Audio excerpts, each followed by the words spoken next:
Giplastar na sa Davao City Police Office ang seguridad sa pagsugod sa campaign period sa mga lokal nga kandidato sunod bulan. Sumala ni Police Major Maria Teresa Gaspan, ang spokesperson sa Davao City Police Office.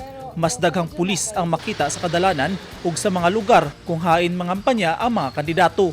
Well, kasado na no ang ato ang security plan sa campaign period sa diri sa Davao City. And in fact, ubay-ubay na ang atong mga kapulisan no nga gabantay diri sa kadalanan. And the same thing no, multi-layered ang atong security blanket nga ginahimo diri sa Davao. From the outer layer mao ni nga to ang tri-boundaries nato nga dunay mga checkpoint no, fixed nga checkpoint. And then yung middle layer nato kaning gitawag nato nga mga regular nato nga deployment sa kadalanan og sa places of convergence na kantag mga pulis diya.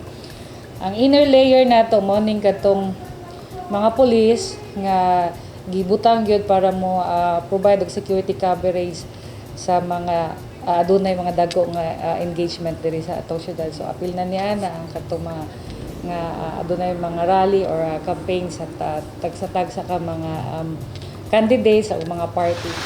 Dugang ni Police Major Gaspan, katambayayong sa DCPO ang kasundaluhan ug ubang security forces sa pagpatuman sa kahapsay ug kalinaw sa syudad atol sa campaign period sa tinguha nga makabot ang matinud-anon ug luwas nga eleksyon. Doon nakitay in fact napuntay mga counterparts no like ang Task Force Davao ug other mga security forces kay interoperability system ng atong gina-observe diri sa Davao City. So dili lang siya pwersa sa Davao City Police Office kundi naapay other security forces nga natabang sa ato sa pag maintain sa kahusay ug kalinaw diri sa Davao. Wala pa ikonsiderang hotspot areas ang DCPO. Hilabi na nga wala pa sila'y natalang election-related violence sa syudad. So far wala tay hotspot areas nga gi-consider no diri kay wala pod kitay election-related violence nga nasinati karong panahon na. So walay gi-declare nga hotspot area ang Davao City. Husa, auhag sa DCPO ang kooperasyon sa katawhan aron mabatukan ang kriminalidad.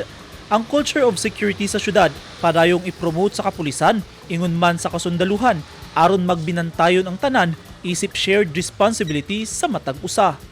Eugene Hinutan, Newsline Philippines Davao Region. Stay safe.